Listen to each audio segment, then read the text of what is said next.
Across the world, there are towns that were never meant for ordinary residents, but built entirely for scientific research. From simulated cities designed to test new technologies to isolated communities studying extreme environments, these unique places serve as living laboratories. Join me, I'm going to explore 15 of the most fascinating towns created solely, starting with number 15. Tsukuba Science City is a unique integration of academia, industry, and government efforts to advance human knowledge. Its model of urban planning focused on research and innovation continues to attract leading minds from around the world.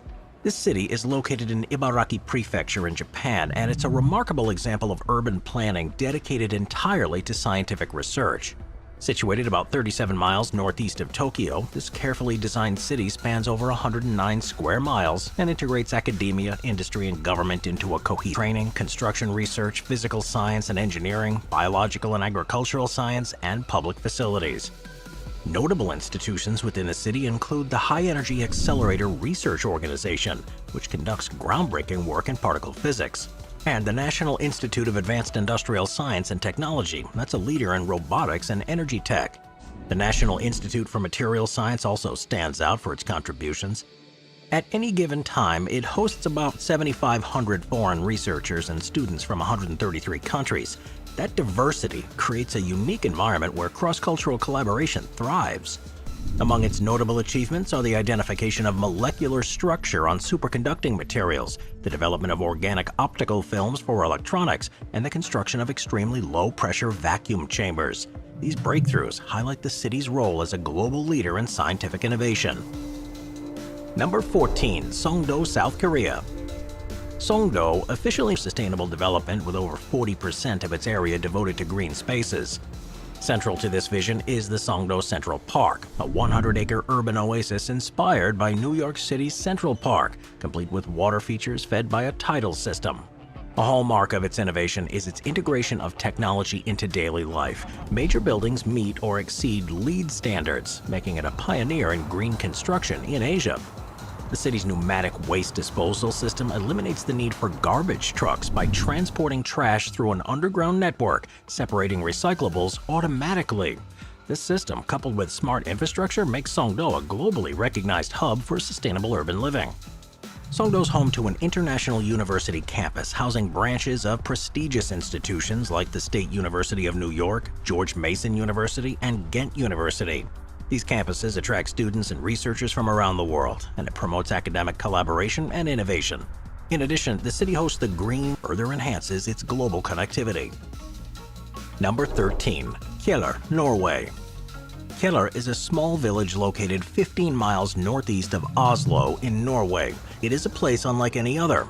While most towns grew around trade or agriculture, Kjeller was built for science. This village, with its unassuming hills and modest population, has become a focal point for cutting-edge research. Its creation and evolution reflect Norway's commitment to innovation and progress in some of the most advanced scientific disciplines. The story of Kjeller begins in the early 20th century with the establishment of the Kjeller Airport. Originally serving as a base for aviation, the site would later be transformed into a hub for technological advancement. The most significant development came in 1951 with the construction of Norway's first nuclear reactor, the Jeep-2. This reactor, built as part of a joint project with the Netherlands, positioned Norway as a pioneering nation in nuclear research. The Jeep-2 reactor wasn't the only facility to call Kjeller home. Environmental challenges such as air quality and climate change. Kjeller's role in global science cannot be overstated. Its seismic monitoring systems at Norsar were among the first European nodes of ARPANET, the precursor to the Internet, showcasing the village's early contributions to IT. Even in the realm of nuclear science, where reactors are no longer operational, the expertise developed at Kjeller continues to influence research and policy. Number 12. Ny-Ålesund, Svalbard, Norway. Ny-Ålesund, located on the Brøgger Peninsula of Spitsbergen in the Svalbard archipelago, is the northernmost civilian settlement on Earth. Unlike typical towns, it was designed not for habitation or commerce, but for research. Surrounded by the beauty of the Arctic and perched on the edge of the Kongsfjorden, it's a hub for international scientific study. The settlement's origins date back to 1917 when it was established as a mining town by Kingsbay Coal Comp, a company founded by Peter Brandl. The infrastructure here includes labs, housing, a small airport, and the Svalbard rocket range. These facilities are intentionally designed for science, enabling robust data collection in one of the most pristine environments on Earth. Ny-Ålesund's importance lies in its location. At nearly 75 degrees north, it offers access to the high Arctic ecosystem, including glaciers, tundra, and fjords. Projects like the Norwegian Polar Institute's long-term studies and the American National Science Foundation's glacier research reflect the diversity of scientific efforts concentrated here. The cliffs around Kungsfjorden are home to dense bird populations, particularly waders, and the surrounding tundra supports the Svalbard reindeer, Arctic foxes, and polar bears. The polar bear presence requires constant vigilance, and firearms are mandatory for safety. Ny-Ålesund operates with an unusual degree of international cooperation.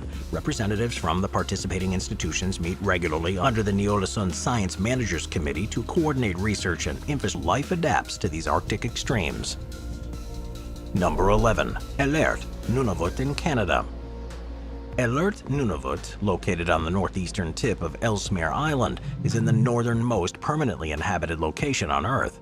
Situated roughly 500 miles from the North Pole, this remote Canadian outpost exists primarily to facilitate scientific research and military operations.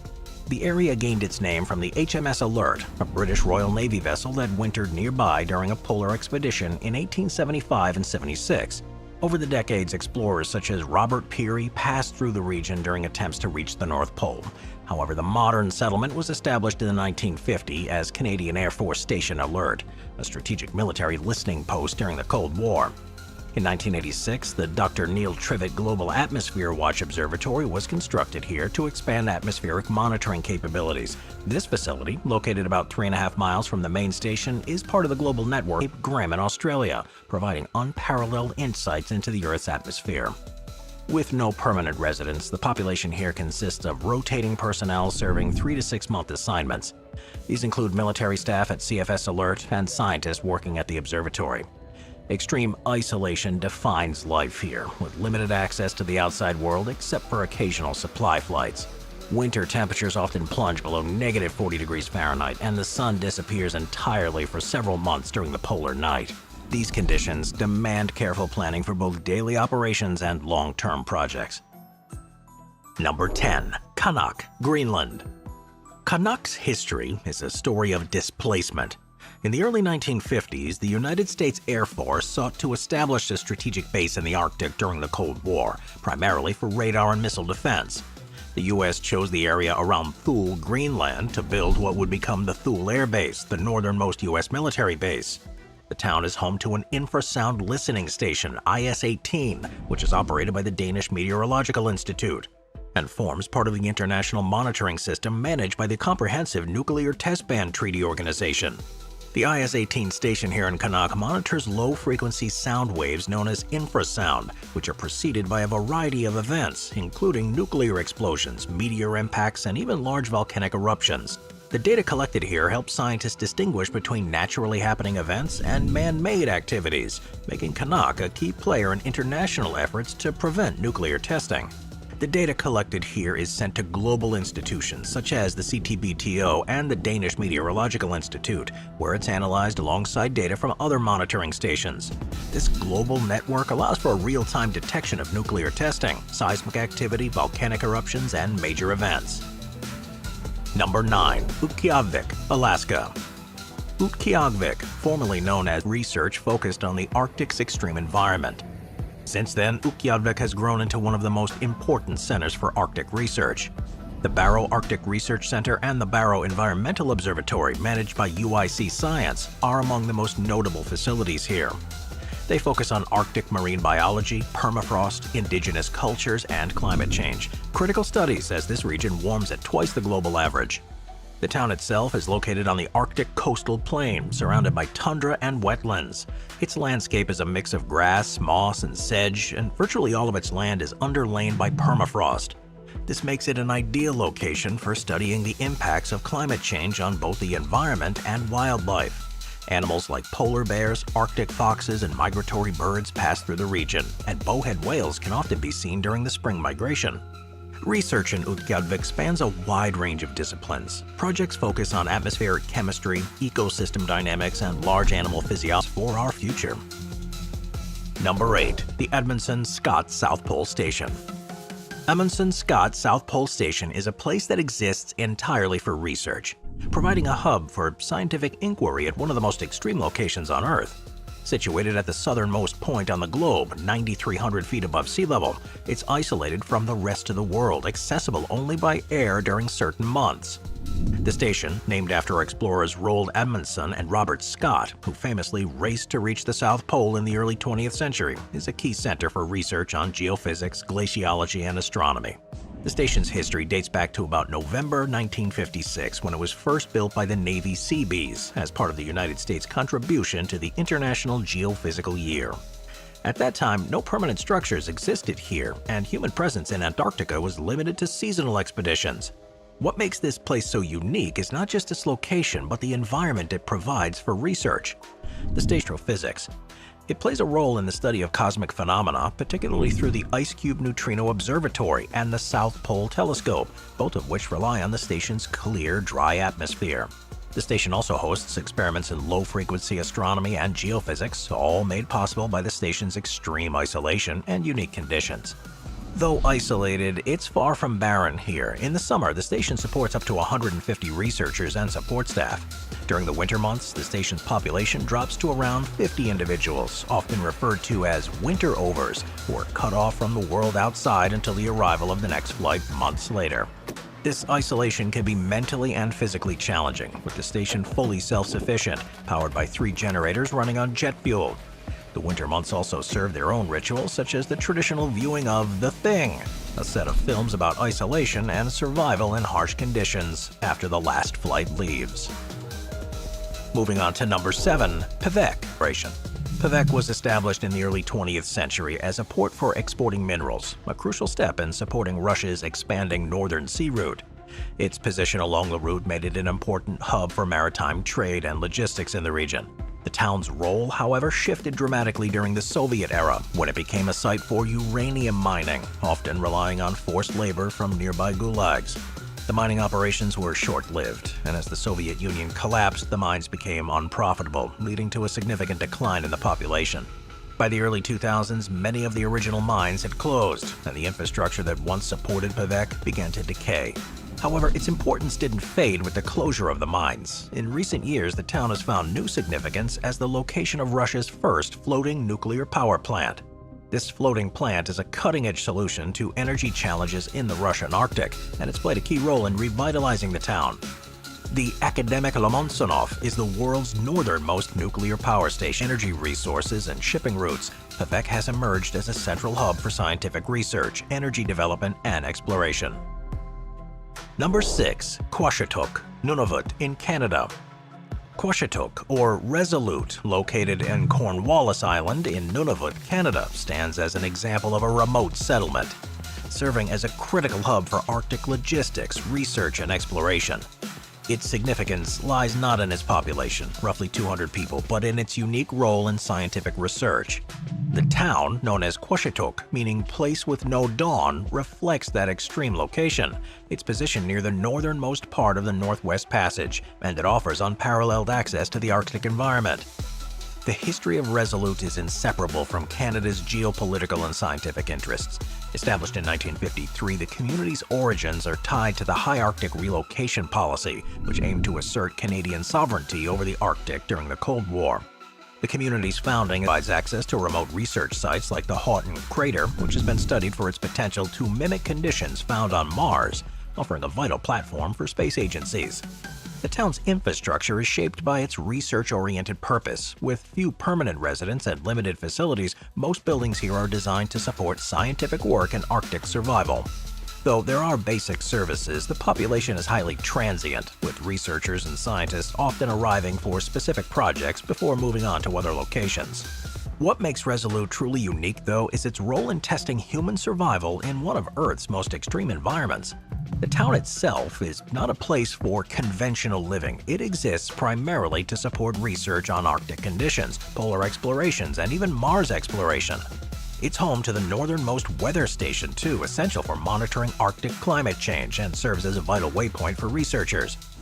In a more practical sense, Resolute is important because of its strategic position as a state of scientific research, with a focus on tropical botany and agriculture. Established in 1925 by the United Fruit Company, it began as the Lancetilla Agricultural Experimental Station, primarily to study the adaptability of bananas and plantains. Lancetilla was designed with the goal of advancing knowledge about tropical crops and the agricultural potential of Central America. While it initially focused on banana production, its mission has expanded over the decades to include a diverse range of tropical plants and trees, many of which have been crucial for research in the areas like agriculture, horticulture, and ecological preservation. One part, the Arboretum, houses various tropical species from around the world. This area is particularly significant for its collection of plants, especially the 636 species of Asian plants that make it the largest of its kind in Mesoamerica. But one of the most striking features here is its natural bamboo tunnel, a rare and fascinating sight that adds a distinctive touch to the garden's otherwise tropical horticulture. Tragically though, his wife Dorothy passed away in 1932 after consuming unripe ackee fruit in the garden, marking a somber chapter in the garden's history. The garden is also a haven for bird watchers, with 331 species recorded in the area, ranging from year-round residents to migratory North American birds. But what sets it apart from other botanical gardens is its dual role as both an agricultural research station and a living, functional garden. The research conducted here doesn't stay confined to the laboratory. It's actively integrated into the landscape, making the garden a practical and functional space for ongoing experiments. The diverse microclimates, the experimental cultivation of various crops, and the active conservation efforts make Lancetilla a unique and irreplaceable resource in the world of tropical botany. Number 4. McMurdo Station. McMurdo Station is a research hub located in the heart of Antarctica, a place built entirely for science and exploration. Cooks, carpenters, bus drivers, who operate the legendary Ivan the Terra bus, and electricians, everyone working together to ensure that the station functions efficiently. The station has a unique, somewhat quirky character. There's a curling rink, a cafeteria serving comfort food from around the world, and even soft-serve ice cream. As the largest of its kind in Antarctica, McMurdo is a logistical marvel, supporting not only American scientists but also researchers from other countries. Over the years, McMurdo has supported critical research, including work on ice cores, penguin colonies, and the effects of a warming planet on local ecosystems. This station's history can be traced back to earlier explorations, notably when the British explorer Robert Falcon Scott set up camp near Hut Point in 1904. His original hut, stocked with supplies, still stands as a relic of early Antarctic expeditions. But McMurdo Station's isolation means that when you're there, it's not hard to feel the extremes of both the environment and the community. Its Way E is a unique urban development built entirely with research and innovation in mind. It serves as a laboratory for sustainable living and a showcase for the latest advancements in renewable energy, clean technologies, and smart urban design. It's the home of the International Renewable Energy Agency, an intergovernmental organization focused on advancing global renewable energy initiatives. In addition to IRENA, the city hosts a range of institutions and companies that are at the forefront of technological innovation, including the Mohammed bin Zayed University of Artificial Intelligence and Siemens Energy, whose headquarters in the city have set new benchmarks in energy-efficient design. The buildings, such as the Siemens Energy headquarters, are designed to minimize energy use using innovative techniques like automated shading systems and energy-efficient materials. Some buildings here also take advantage of the Venturi effect, channeling winds to cool down public spaces naturally. The city does also play a role in advancing fields like artificial in its free zone. The city's free zone status offers business benefits such as 100% foreign ownership, zero personal income tax, and no import tariffs, encouraging a diverse range of companies to set up shop. By integrating solar energy, smart technologies, and a sustainable building practice into a cohesive urban ecosystem, Mastar City is positioning itself as a model for future cities around the world. Number 2. Pripyat.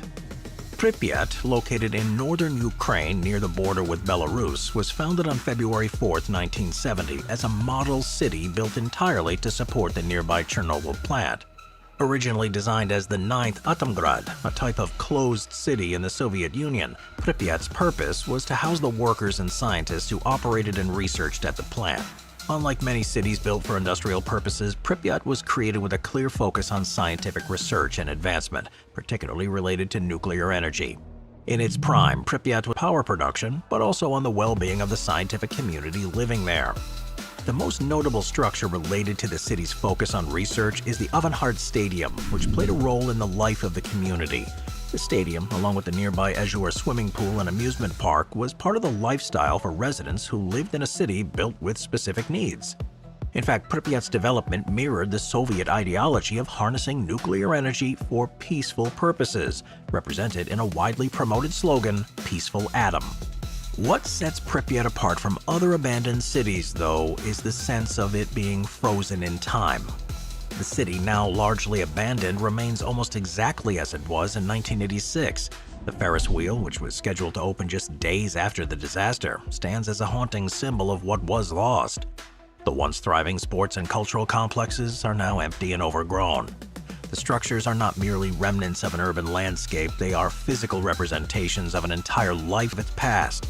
Its abandonment serves as a cautionary tale, and its eerie stillness offers a glimpse into a chapter of history that is, thankfully, unlikely to be repeated anywhere else.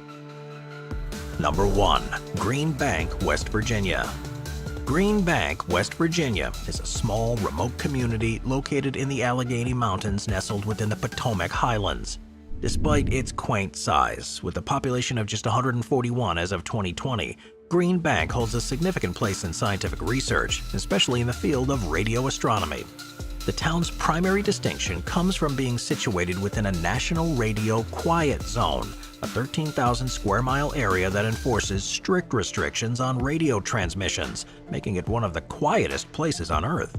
The observatory here, housing the Green Bank Telescope, the world's largest fully steerable radio telescope, has been a critical site for studying invisible energy waves, including black holes, gravitational waves, and radio, chosen to live in the area to escape the effects of modern wireless tech.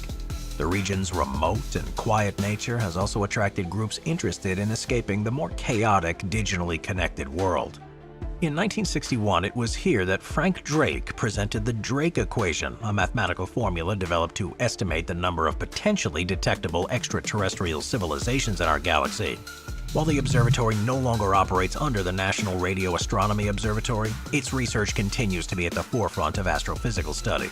The enforcement of the zone's rules has fallen to individuals like Wesley Sizemore, who for over 20 years was responsible for ensuring that the radio silence was maintained. His duties included tracking down sources of interference, which could range from malfunctioning electronic devices like electric blankets to more serious violations. His role made him both a guardian of scientific research and a figure of local folklore, with stories of his visits to homes where he would instruct residents